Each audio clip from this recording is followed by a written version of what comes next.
both Kevin and Dick a question, if I might, from the audience, which is, I think one of the great things about the show, quite frankly, you asked me that question before, but I think one of the most important things about this show is the catalog. And certainly one of the things that I've always appreciated about what Dick does out at Oakland University, out there in the wilderness, which I go to now 3 days a week, is create these magnificent... That's supposed to be wind blowing. These magnificent catalogs in which, the fact that these shows are ephemeral, they're kind of caught in space and time, but those catalogs can circulate and then they're there. There's going to be a show that's going to be on, will be at CCS in a few months, of a retrospective of Charlie McGee. And the catalog actually, which I have a Xerox copy of, is quite spectacular. And one of the interesting things is how much work Julie Myers, the curator, did in reading newspapers and finding out all the reviews of his shows. And all of that documentation doesn't exist right now. As we know, the coverage in Detroit for the arts, you wouldn't know that there was art in Detroit if you read the newspaper. So could you talk a little bit about that? I knew we were going to get to this. Well, I'll go first. And I have to say that the only thing that's kept me going are really those catalogues, because I don't see enough people attending the exhibitions. Partly because of the location, and partly because of the Philistine culture that we live in here. I would like to say that my biggest concern over the years, apart from the publications, which I'm really invested in, is trying to get more people to come. But bringing people and art together, and it's tough. It really is tough, and you've got to be on it all the time. And it's such a different problem than the problem of making a painting, because there is so much you can't control, and people keep quitting their jobs, and things keep changing, and you've got to just stay on it, and it's tough. So the publications for me kind of vindicate.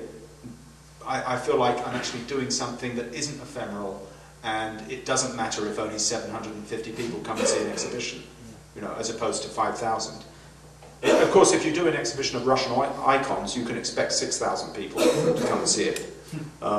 So I could have made a career out of that. I should have just become a Russian icon specialist. But you never know what's going to be what people are going to want to see. You think you do, but over to you. Yeah, no, I definitely agree. I think that when we initially, with Chris Samuels, had initially proposed this as having an exhibition out here at Mona, the first meeting we had, that was one of the things that we decided on, was that, well, why?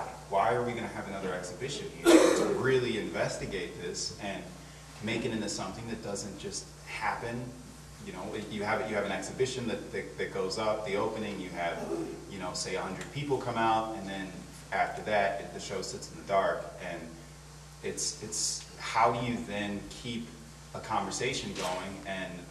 And I think that the publication was saying, well, let's really ask ourselves why, and let's also extend this to other people in the community. And it did. It made it very tangible in that sense, and we ended up, alongside of creating our work, we sort of created a context, or facilitated a context for this entire thing, whereas Cheeto mentioned, we could all just comfortably in the exhibition just investigate our own work and have it exist within this context and this conversation, and people can then address it that way, which I think is most appropriate. Very good. Let's have some more questions from the audience, and then we'll try and wrap this up. I have a particular comment for Annie Thompson, actually, that, got you on the spot. It actually came up in conversation with somebody else yesterday. The hut in particular, which I've seen many variations of by now, and truly love every time I see it, how different would it be to simply move it outside of the gallery it's in and into the empty space next to the gallery? And how much does that enrich and enlarge, and how does that change it, and what does that do to that whole content? And how interesting would it be just to juxtapose those two possibilities next to each other? Yeah, that's something I've thought a lot about with my own work, because I do have a big fondness for land art and much of the work that Krauss talks about in the sculpture in the expanded field. I think for me, right now, when I make these sort of large structures, these domes of something, and there's an intimate space on the inside for someone to sort of get lost in and sort of have their own whimsical moment, regardless of actually looking at my sculpture. When they're in the sculpture, they're allowed to go somewhere else that's not really about me or about the work. It's a venue for, it's very much kind of about the poetics of space by Gaston Bachelard, where I'm just trying to create a venue for the viewer. And so in many ways it could exist.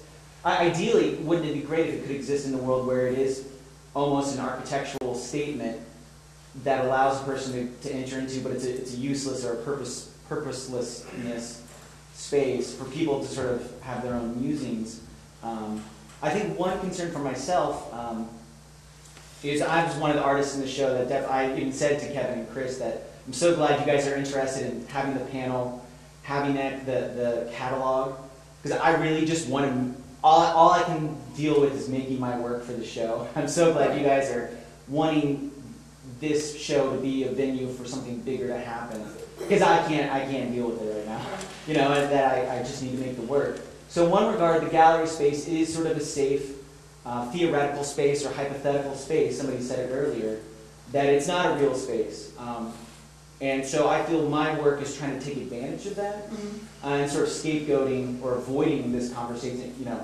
I would like for that to happen, but I don't know if How interesting would it be to see it occupied by the throngs of homeless people that populate Pontiac? Yeah, and could it have another function? When I was documenting the piece, there was a homeless fellow who was asking me what I was going to do with all the stuff in the window.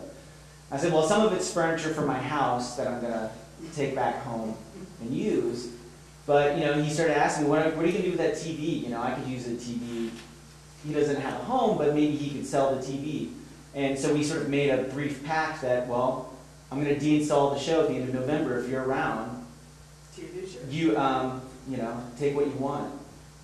So that's not really what my art is about and how that's useful to other people. Really, it's useful because of the aesthetic. That's my goal. But yeah, if this, can that work be a venue for something that's not necessarily art related? Art with the ART, but could it still be the aesthetic experience in this sort of ideal world where we don't have specialized fields where I'm an artist, I went to school for art, and I get paid to make my art, but we are all creative people, and everything in the world is meaningful and beautiful. Whether or not it's visually pretty does not necessarily mean it's beautiful. So that's something I think about, and I don't know, but for me it's very much the gallery space. I try to use it as that hypothetical space.